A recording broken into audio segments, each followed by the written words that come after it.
Obrigada, presidente, nobres colegas parlamentares. Cumprimento a esta maravilhosa mesa, pessoas que há muito tempo militam em favor da vida, grandes guerreiros, baluartes da defesa da vida. Cumprimento a cada um de vocês que representam entidades pró-vida, pessoas que realmente são comprometidas com esse valor inegociável da vida humana.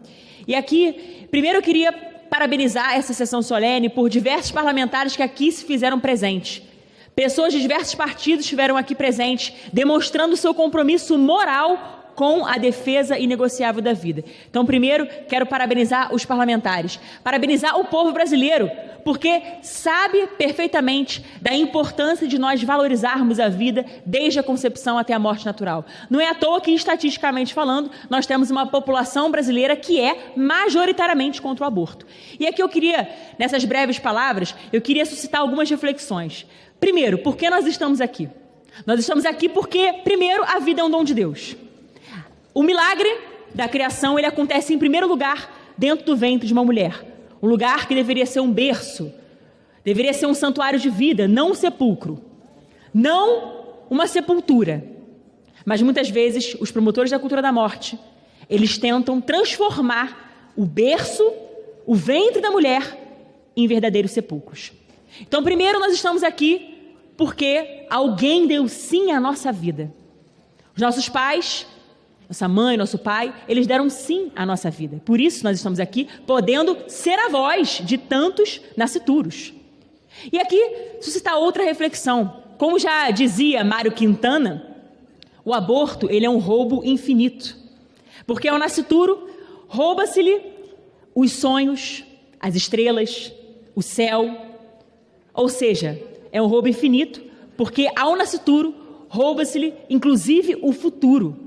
Como a gente vai pensar num futuro se estão impedindo os nascituros de terem direito à vida, que é o direito mais basilar? Como eu gosto sempre de dizer, é o direito natural sem o qual sequer nós poderíamos pensar em outros direitos. Muitos dizem defender a liberdade de expressão, outros direitos, entre aspas, o direito de escolha. Mas como? Se o direito à vida está sendo ceifado, se está sendo muitas vezes suplantado. Então são algumas reflexões que, sinceramente, estão dentro do espectro do óbvio. E o óbvio, ele precisa ser dito e reafirmado. Hoje nós temos que lutar contra uma cultura de morte que está instalada, não só aqui no Brasil, mas, infelizmente, no mundo. Nós temos uma Europa que já abriu as porteiras para o aborto. Inclusive, recentemente, o aborto ele foi considerado, entre aspas, um direito. Que direito? Direito de matar? Onde já se viu? E aqui no Brasil, com a graça de Deus, nós temos sido, sim, uma zona de resistência, uma zona de retaguarda, demonstrando para o mundo que aqui no Brasil há pessoas valorosas, cidadãos virtuosos, que defendem, como muito bem disse o senador Girão, a causa das causas. Como nós vamos pensar em outras causas se a causa principal está sendo negligenciada por muitos? E aqui nós estamos também defendendo o óbvio, porque nós precisamos dizer para uma mãe hoje que ela não pode e não deve matar o seu filho no ventre. Então, meus amigos, sim, esta eu diria que é uma das últimas trincheiras. Porque, repito, se alguém consentir que uma mãe, ainda que tacitamente, que uma mãe mate o seu filho no ventre, como nós vamos dizer para não matarmos uns aos outros? Como faria a reflexão Madre Teresa de Calcutá. Como pensar numa cultura de paz? Como dizer que lutam pela paz, pelos direitos humanos, sendo que o primeiro direito é justamente a vida?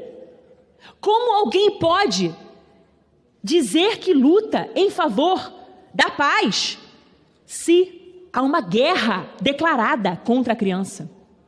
Como? Que sociedade é essa, perversa, que na atual conjuntura está muitas vezes aplaudindo procedimentos de tortura, como, por exemplo, é eufemisticamente chamado de assistolia fetal. Assistolia fetal é um eufemismo. Na verdade, o conceito real é tortura, crueldade contra uma criança inocente que não tem condições, inclusive, de se defender sozinha, precisa da nossa voz. que nós emprestemos a nossa voz para defendê-la. Como nós podemos pensar, repito, numa cultura de paz, se há esse ódio à criança inocente, a inocência das crianças, a pureza das crianças? Então, sim, é fundamental nós trazermos a este plenário da Câmara uma sessão solene desta magnitude, para homenagear todo o movimento pró-vida do Brasil. Vocês, meus queridos, grandes agentes em favor da vida, vocês merecem todo o nosso aplauso. Inclusive, eu quero levantar aqui não só a minha voz, mas eu quero aplaudi-los efusivamente, porque vocês merecem todas as nossas homenagens e reverências, porque vocês lutam em favor da vida desde a concepção até a morte natural.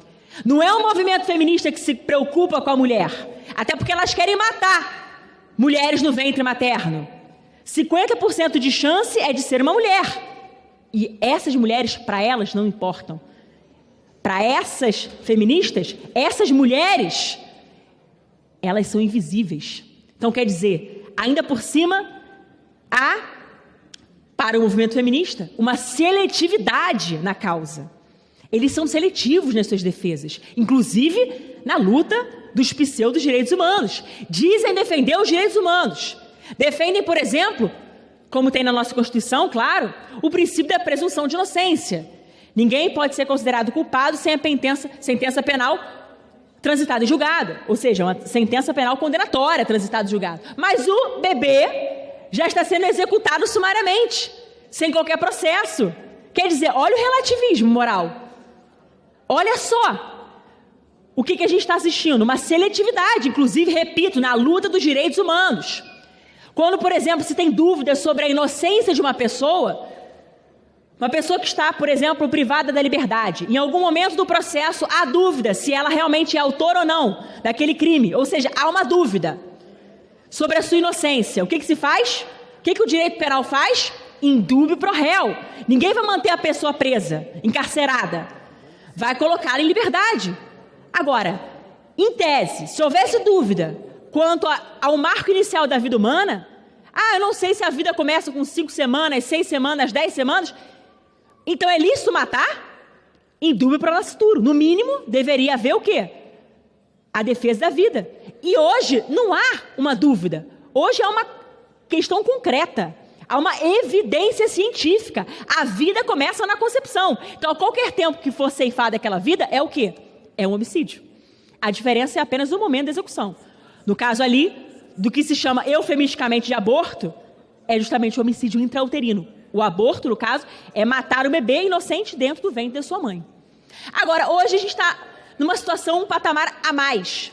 A cultura da morte ela também tem requintes de crueldade. Hoje, a gente precisa dizer o seguinte, olha, uma criança de 22 semanas é uma vida, tá? O que é 22 semanas? O que são 22 semanas? É uma criança de 5 meses. 22 semanas para frente, 5 meses, 6 meses, 7 meses, 8 meses, 9 meses. Alguém precisa dizer que aquilo é uma vida? A viabilidade fetal ela é presumida pela literatura médica. E, no entanto, há aqueles que, repito, invisibilizam aquele bebê, fingindo que não é vida, para favorecer um discurso de morte. E aí a gente entra nesse requinte de crueldade. Quando se fala, por exemplo, desse procedimento cruel, desumano, degradante, de tortura, que é a cistolia fetal. Que nós estamos precisando elevar a nossa voz aqui para dizer, não matem as crianças. Agora, uma retrospectiva histórica breve. Em 2012, meus caros, houve uma resolução 1000, do Conselho Federal de Medicina Veterinária, que impediu, que proibiu, como procedimento inaceitável, a cistolia fetal na eutanásia animal. O pessoal nada fez. O pessoal ficou em silêncio. Curioso, né? Muito curioso. Em 2012, quando foi proibido, que sim, é um procedimento de tortura, tinha que ser proibido mesmo, na eutanásia animal, todo mundo ficou em silêncio. Mais de 10 anos depois, agora, o Conselho Federal de Medicina, no seu mistério, inclusive, no seu poder regulamentar, aquele que regula o ato médico, porque existe um código de ética médico, e eles estão regulando um ato médico, e a cistolia fetal é um ato médico. Então, eles estão dentro do seu mistério, dentro da sua atribuição, dentro da sua prerrogativa, eles proibiram esse procedimento para não matar bebês. E aí, pronto. A minoria barulhenta que quer matar bebês no ventre, que tem sede de matar, que tem sede de sangue inocente, inclusive, pronto. Começaram a provocar outras instâncias, porque sabem que aqui no parlamento eles não vão conseguir. Essa tentativa de legalizar o aborto não é nova não, gente. Se a gente fizer uma revisão histórica, uma análise histórica, a gente vai ver que nessa casa já tramitou diversos projetos de lei para tentar legalizar o aborto, todas sepultadas. Inclusive, faço referência a um projeto, o 1135 de 91, projeto de lei de autoria do deputado, na época, Eduardo Jorge, sob a relatoria, na época, de uma deputada em exercício do PCdoB, e que tentava a legalização do aborto. Aí depois começaram a tentar, 12 semanas, só que havia também, em um dos seus artigos, a revogação dos artigos que criminalizavam o aborto, portanto, abria a porteira para falar em qualquer idade gestacional. Então, essa luta é antiga, meus queridos. A cultura da morte, ela vai trabalhando só para, entre aspas, se aprimorar, e repito, inclusive no seu requinte de crueldade. Então, quer dizer, quem estuda, quem conhece as raízes, inclusive as raízes históricas da cultura da morte, vão perceber que essa questão é antiga. Agora, hoje a gente precisa não só reafirmar o óbvio da defesa da vida, mas a gente precisa dessa proteção, dessa blindagem, porque eles estão matando deliberadamente as crianças. E aí, por exemplo, o pessoal foi provocar a Suprema Corte, por meio da ADPF 1141, para tentar revogar os efeitos, dizendo que era inconstitucional. Não! O Conselho Federal de Medicina, ele exorbitou no seu poder regulamentar, mas ninguém falou nada em 2012, que foi também Conselho Federal de Medicina Veterinária. Quer dizer, é seletivo o negócio. Além da crueldade que se tem, da perversidade, né? Pois é. E aí procuraram, então, a Suprema Corte, por meio desta ADPF, e, no entanto, caiu sob a relatoria do ministro Alexandre de Moraes, que suspendeu temporariamente os efeitos da resolução. Então, atualmente, o que nós temos? Nós temos a assistolia fetal ainda liberada e o aborto em qualquer idade gestacional. Tanto é verdade que, infelizmente, por diversas vezes, o Ministério Público, inclusive o MPF recentemente, naquele caso da menina de 29 semanas, foi uma recomendação de uma procuradora do MPF que recomendou ao hospital que fizesse aquele aborto, na verdade, aquele assassinato, porque a gente sabe, né? Ninguém tem dúvida que a vida começa na concepção e, portanto, trata-se de um assassinato. Agora, alguém tem dúvida que, repito, de 5 meses em diante, trata-se de uma vida? A viabilidade fetal é presumida. Então, meus amigos, a situação é muito grave. Há uma perversidade, há uma crueldade humanas. E nós precisamos combater esta cultura de morte. Então, o projeto de lei 1904, aqui já caminho para o fim, o projeto de lei 1904 de 2024, de autoria de diversos parlamentares, deputado Sóstenes e diversos outros parlamentares da Casa de Leis, aqui da Câmara dos Deputados, esse projeto ele é fundamental porque ele coloca um limite no avanço da cultura da morte. Porque ele simplesmente, ele cria uma hipótese de aborto qualificado, ou seja, ele agrava a pena a partir de 22 semanas. Por quê? O aborto ele é um crime no Brasil. Nós sabemos, o artigo 124 e 127 do nosso Código Penal, ele trata o aborto como um crime. Não existe aborto legal no Brasil. O que existem são escusas absolutórias, uma excludente punibilidade. Então, por questões de política criminal, se isenta a pena em determinados casos, como, por exemplo, estupro, risco de vida da mulher e, por força da DPF 54, anencefalia. Agora, não existe essa hipótese, o aborto legal, como se houvesse, então, a possibilidade ou o direito, entre aspas, de matar uma criança inocente, repito. Então, o que faz esse projeto de lei? Ele equipara as penas do homicídio, justamente a partir de 22 semanas, quando há viabilidade fetal presumida, 5 meses em diante. Então, é um projeto fundamental de ser não só votado, mas aprovado com ampla maioria, porque esse é o reflexo da democracia. A população brasileira não tolera o aborto. A população brasileira não quer que a nossa bandeira seja manchada com sangue inocente. Nós não queremos que os Herodes desse tempo, os Herodes da contemporaneidade, voltem com um decreto de morte para assassinar aqueles seres humanos que são os mais puros. O seu maior estágio, o seu estágio de maior vulnerabilidade é justamente um bebê abrigado no ventre da sua mãe. Então, é exatamente esta a atual trincheira. E por que não dizer essa guerra que estão tentando travar contra a criança e contra a inteligência humana? Porque eu acho que ninguém tem dúvida. Quando vê, por exemplo, uma mulher grávida de 5 meses, o bebezinho ali, quando vê uma ultrassonografia, ou não só, até pelo tamanho da barriga da mulher, embora isso não importe, porque o fato é que desde a concepção, para nós, obviamente, há uma defesa inegociável da vida. Não há relativismo aqui. Agora, alguém tem dúvida? Alguém tem condições de defender o indefensável? Como pode? Como pode ter gente aplaudindo esse cenário, essas circunstâncias?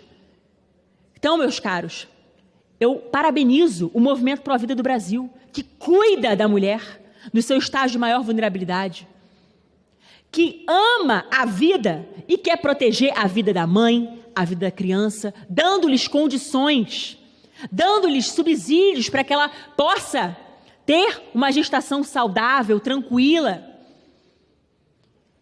Então, o Movimento Pro Vida ele precisa, sim, não só ser prestigiado por essa casa legislativa, mas precisa ter toda a nossa reverência e apoio. Contem com a gente, contem conosco. Nós, pobres parlamentares aqui desta casa, nós que estamos aqui para representar vocês aqui na casa. O nosso dever, inclusive pensando na nossa consciência moral, o nosso dever moral é justamente dessa defesa, a valorização da vida, desde a concepção até a morte natural. Então, para nós, todas as etapas da vida humana importam. Não importa a idade estacional, porque estamos falando de desenvolvimento, o desenvolvimento da vida humana. São as etapas desse desenvolvimento. Então, todas elas precisam ser protegidas, salvaguardadas, e o Movimento Pro Vida faz isso. Não é o movimento feminista. O movimento feminista simplesmente dá, entre aspas, o aborto como se fosse uma solução para a mulher. Uma mulher que muitas vezes é vítima de violência. Eu sempre falo sobre isso e repito. Nós não vamos combater o estupro ou a violência com o aborto. Se combate com o fortalecimento da segurança pública, que muitas vezes eles não querem falar aqui nessa casa. Então, quer dizer, há muita demagogia e pouca efetividade. Há muita ideologia e nenhuma racionalidade. Então, aqui, essa é uma luta constante que nós estamos travando nesta casa para defender o óbvio. E eu conto com cada um de vocês, nós parlamentares contamos com o apoio de cada um, com a mobilização nacional em prol deste projeto que começa a frear o avanço da cultura da morte. Nós não precisaríamos estar tratando disso se nós estivéssemos no cenário das CNTPs, né? Ou seja, se nós estivéssemos no cenário normal, de temperatura e pressão. O que eu quero dizer com isso? Se a Constituição fosse respeitada na inviolabilidade do direito à vida, que é uma cláusula pétrea. Se é cláusula pétrea, não importa nem emenda, nenhuma emenda pode abolir aquela cláusula pétrea. O direito à vida, né?